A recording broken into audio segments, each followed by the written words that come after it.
Jadi jaringan sekolah Islam terpadu, bangkit serentak menyongsong peradaban baru. Bulatkan tekad bercita membangun bangsa, Indonesia akan berjaya.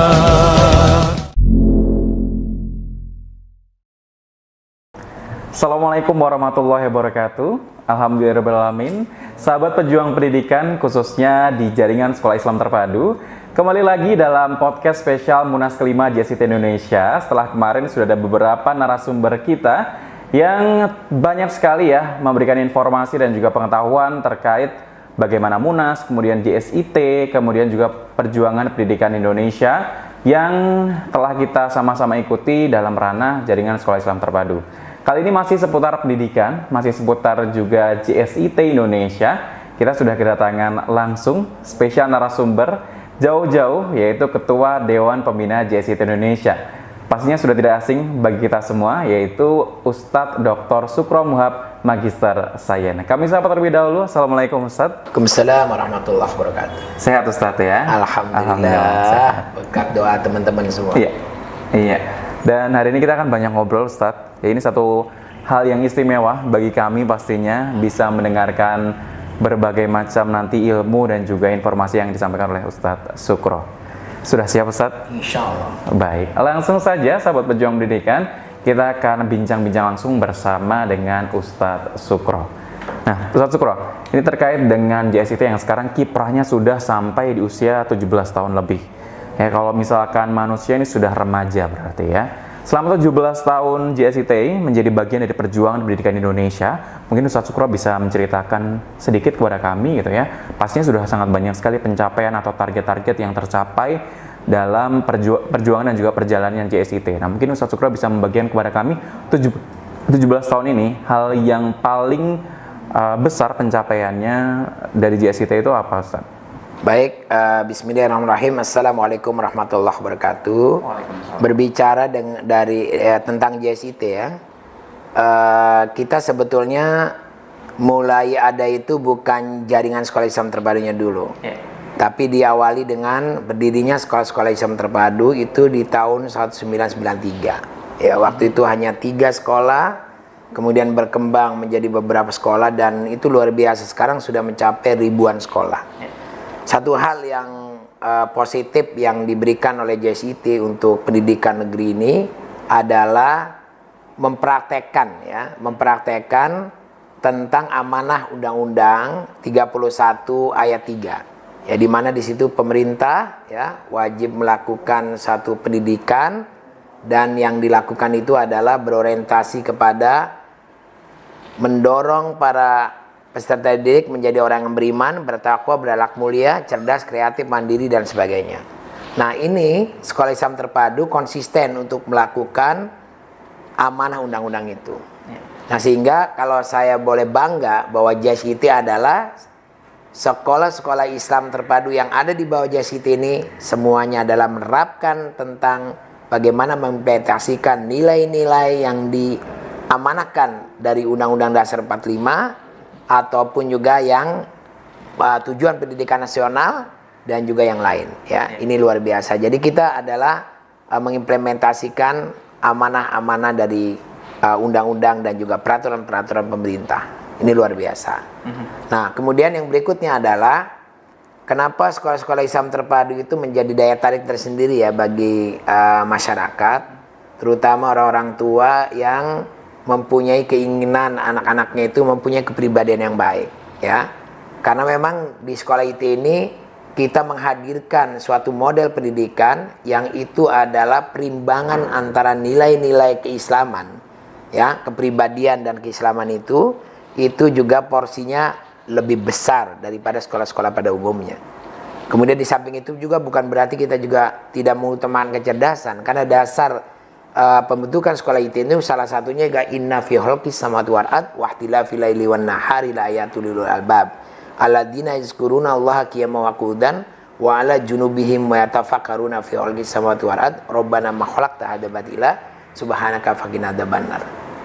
Di situ Allah Subhanahu wa taala mengatakan ya, sesungguhnya dalam penciptaan langit dan bumi dan silih bergantinya malam dan siang terdapat tanda-tanda bagi orang-orang yang berfikir.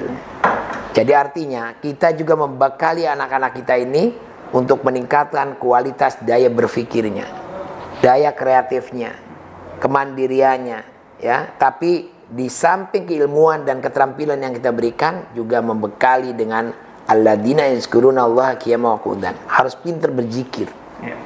Pintar berzikir ini artinya adalah dia pintar beribadah kepada Allah Subhanahu wa taala. Ibadah yang benar, ibadah yang tepat, dan juga melakukan satu pendekatan-pendekatan, yaitu pembentukan kepribadian yang luar biasa. Itu yang kita tanamkan.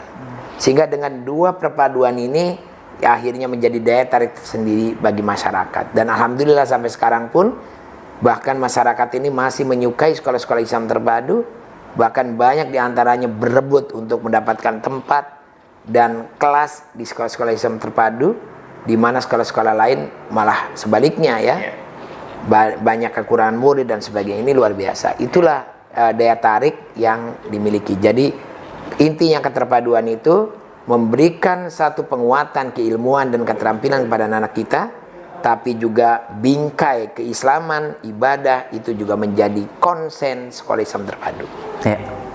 Jadi tadi sahabat pejuang pendidikan dan juga mungkin seluruh orang tua yang anak-anaknya tergabung dalam sekolah Islam terpadu. Nah, jadi satu hal yang perlu kita highlight dari apa yang disampaikan oleh Ustadz Sukro dari 17 tahun yang lalu, bahkan dari 93 Ustadz ya. Dari 93, itu saya baru lahir 93 Ustadz ya. Jadi sudah 28 tahun kurang lebih ya memberikan kiprahnya. Selama kurang lebih 28 tahun ternyata masih memberikan daya tarik karena ini memberikan bekal berupa keterampilan berbingkai akhlak Islam ya, jadi agar tidak kemana-mana keterampilan tersebut ya. Baik, itu tadi untuk kontribusi yang besar dan juga memberikan daya tarik bagi JSIT. Nah, selain itu Ustadz, dari selama perjalanannya mungkin dari 28 tahun atau mungkin kalau jaringan sekolah Islam terbarunya 17 tahun ya Ustadz ya, apakah ada program unggulan yang sampai sekarang hingga sekarang masih dipertahankan Ustadz?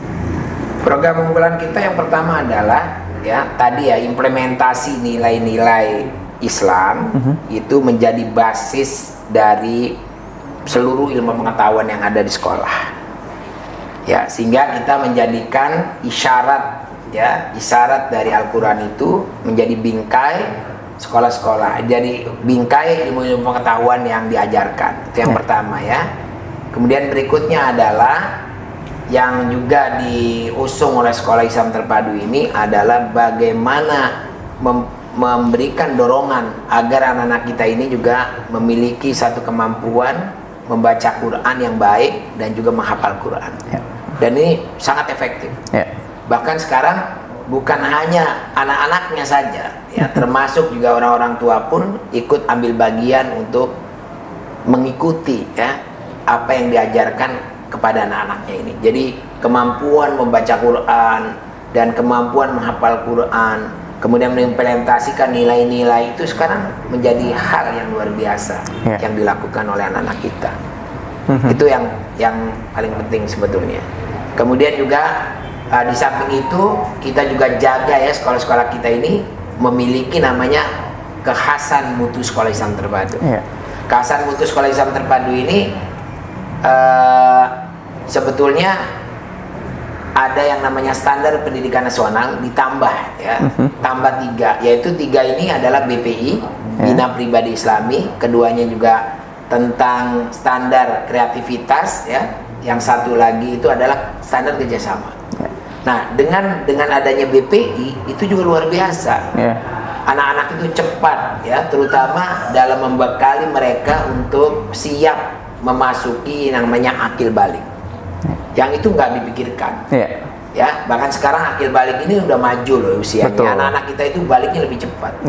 Nah, kadang-kadang materi-materi yang disampaikan di kurikulum itu tidak mengimbangi itu. Gitu. Nah, sekolah-sekolah IT memandang BPI itu sebagai alternatif untuk membekali anak-anak menuju akil balik. Itu yang keunggulannya. Kemudian berikutnya adalah keunggulan lain tentang metode pembelajaran. Ya, metode pembelajaran alhamdulillah waktu itu ya tahun 2014 kalau nggak salah ya, saya merumuskan dengan teman-teman itu ada model pembelajaran terpadu. Mulai dari telaah, eksplorasi, kemudian juga rumuskan, presentasikan, aplikasikan duniawi ukhrawi. Ternyata begitu ada kurikulum yang berikutnya diusulkan, bahkan sekarang menghadapi revolusi 4.0, menghadapi abad ke-21, ini adalah sangat pas. Ya, telaah eksplorasi itu menunjukkan tentang yang namanya critical thinking, kreatif berpikir.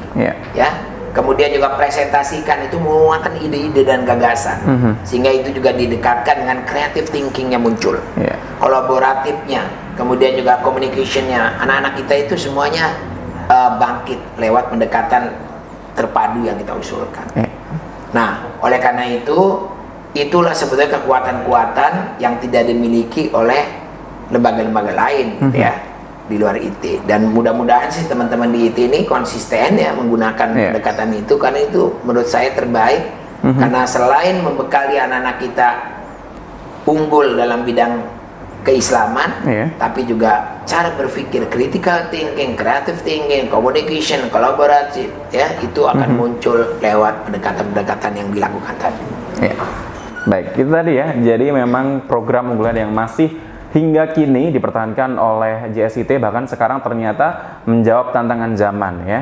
Ini sudah luar biasa sekali, ternyata menjadi satu prediksi untuk perkembangan zaman sekarang gitu ya. Adanya model pembelajaran terpadu, telaah, eksplorasi, rumuskan, kemudian presentasikan, aplikasi duniawi dan juga ukhrawi, ternyata sekarang justru digunakan di sistem pendidikan Indonesia. Nah, bicara tentang sistem pendidikan di Indonesia, Ustaz Syukro ya, Ustaz Syukro dan juga teman-teman di JSIT, rekan-rekan di JSIT sudah selama puluhan tahun ya mengerti perkembangan pendidikan Indonesia. Nah, mungkin bisa disampaikan juga pendapat atau mungkin juga pandangan terkait dengan kondisi pendidikan Indonesia saat ini. Baik, tentang masalah pendidikan Indonesia sebetulnya gini ya. Jadi konsepnya bagus, konsepnya bagus. Misalnya kurikulum 2013 yang mengangkat tentang bahwa hasil pendidikan itu bukan semata-mata kognitif, tapi di sana ada pengetahuan, keterampilan, sikap. Sikapnya pun ada dua, sikap yang berkaitan dengan karakter, yang satu lagi sikap religius. Ya, konsepnya bagus. Kemudian juga perangkat-perangkatnya juga bagus. Cuman dari segi implementasi ini yang tidak konsisten. Misalnya contoh ya, kalau memang 4 hal ini yang akan kita arah, mestinya ini di dalam evaluasi pun muncul. Bahkan guru pun juga harus konsisten, komitmen terhadap apa yang diinginkan ini dibumikan di dalam sekolah. Tapi kenyataannya nggak demikian. Walaupun kurikulum udah bagus mengarah ke sini ya, tapi akhirnya ujung-ujungnya guru kembali lagi. Cara mengajarnya itu berorientasi kepada pengetahuan semata, keterampilan lah paling tinggi. Tapi bagaimana konsisten untuk mengembangkan masalah sikap ya, karakter maupun religius itu nggak muncul gitu ya. Dan evaluasi kita lemah karena masih berorientasi pada angka-angka. Mestinya pendidikan itu bukan. Pendidikan itu kan salah satunya perilaku yang dirubah, sikap hidup yang harus dibekali. Ya, jadi kelihatannya banyak sekolah-sekolah ini terjebak atau guru-guru kita terjebak takut kalau anak-anak ini tidak punya prestasi di sekolahnya, nilainya rendah gitu ya. Gitu. Walaupun itu memang harus diwujudkan, tapi yang paling penting sebetulnya bagaimana menanamkan nilai-nilai, termasuk ya nilai-nilai keindonesiaan. Nilai keindonesiaan itu ya sesuai dengan Pancasila. Benar. Bagaimana dia melaksanakan sila pertama ketuhanan yang Maha Esa, ya itu cirinya apa? Ya dia beribadah, taat menjalankan perintah-perintah Allah, itu jelas. Ya.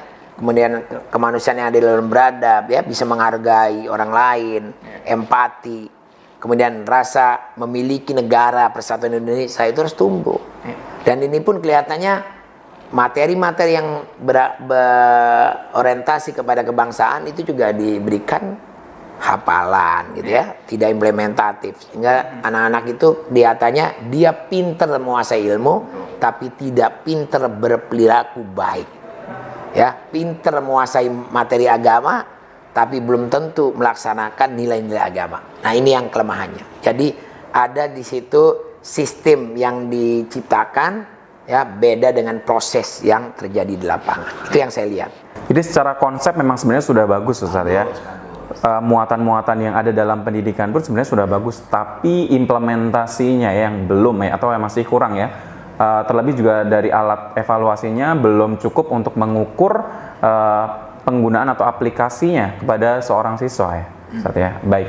Nah, terkait dengan hal tersebut Ustadz ya, dengan adanya kondisi pendidikan Indonesia sekarang, kira-kira apa cita-cita terbesar atau harapan terbesar dari JSIT Indonesia secara organisasi dulu Ustadz, secara organisasi terlebih dahulu, kemudian selain itu secara kiprahnya atau kontribusinya sebagai bagian dari pendidikan Indonesia. Oke, kalau secara organisasi kita konsisten dengan awal ya, bahwa keberadaan JSIT itu adalah memberdayakan, empowering Islamic School, memberdayakan sekolah-sekolah Islam.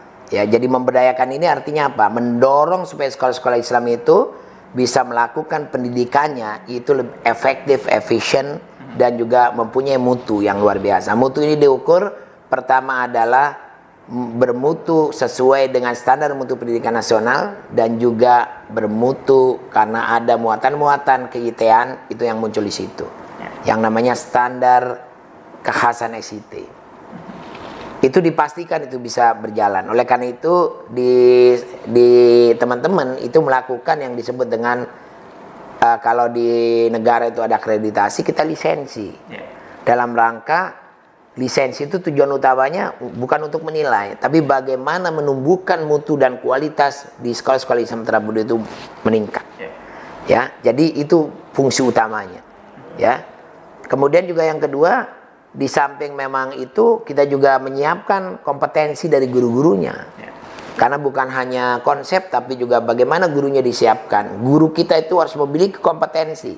Kompetensi profesional penguasaan materi dengan baik, kompetensi pedagogik ya, bahkan sekarang pun juga sudah ditambah lagi adanya konten yang berorientasi pada bagaimana memanfaatkan IT sebagai satu pendekatan dalam pembelajaran. Ya, bahkan juga ada di antaranya adalah yang disebut dengan computational skill. Bagaimana komputer ya atau program-program komputasi itu bisa juga memecahkan suatu masalah. Itu yang lagi didorong. Ya, jadi selain sistemnya kita buat, ya konsepnya kita buat, juga menyiapkan sumber daya manusianya. Di samping itu juga sekarang kita lihat lagi di SIT itu kan ada standar yang berbeda dengan negara ya, ada namanya standar kreativitas siswa ya. Nah, standar kreativitas siswa ini yaitu dilakukan dengan cara apa? Mulai sekarang di setiap sekolah itu melakukan satu ekstrakurikuler yang basisnya itu bukan mengadakan satu kegiatan tertentu saja, tapi bagaimana menggali ya kemampuan minat bakat anak-anak, bahkan materi-materi kepemimpinan pun diberikan di sekolah-sekolah tersebut. Ya, latihan memimpin dan sebagainya itu udah dilakukan sejak dini gitu. Nah, itu saya kira yang dilakukan oleh organisasinya. Nah, kemudian masalah bagaimana sekolah-sekolahnya ya, sekolah-sekolahnya yang harus dilakukan oleh sekolahnya apa ya? Saya kira kita ini harus mewujudkan yang namanya kurikulum plus. Ya, kurikulum plus itu ya kita kan di negara Indonesia. Tidak mungkin juga kita melupakan yang namanya kurikulum nasional. Itu harus ada. Kurikulum nasional ditambah dengan muatan-muatan kehasan SIT gitu. Ya, jadi menjadi satu kesatuan. Dan ini saya berharap anggota SIT itu bukan hanya mengambil nama karena ada IT ya, tapi berharap betul-betul apa yang dirancang oleh teman-teman ya, tim, mutu maupun juga para pelatih ya dan sebagainya itu bisa diwujudkan melalui sekolah-sekolah ini. Itu harapannya ya. Kemudian kalau kontribusi kita untuk negara ya, dengan adanya model ini sebetulnya adalah negara harus berterima kasih. Pertama adalah kita memberikan satu pembinaan kepada sekolah-sekolah yang didirikan oleh masyarakat. Ya, artinya adalah kalau ada sekolah-sekolah di masyarakat yang semakin berkualitas, bermutu, itu akan meringankan tugas negara sebetulnya. Ya, meringankan tugas negara karena sebetulnya urusan pendidikan ini adalah tanggung jawab negara, itu dikatakan dalam Undang-Undang Dasar 1945. Tapi kita sebagai masyarakat melakukan itu. Dan JSIT ini adalah mengibaratkan sekolah-sekolah itu sebagai kebun-kebun. Kebun-kebun yang di dalamnya itu ditanam satu tanaman. Ya, nah JCT itu mencoba memberikan satu bagaimana supaya tanaman-tanaman itu bisa tumbuh dengan baik.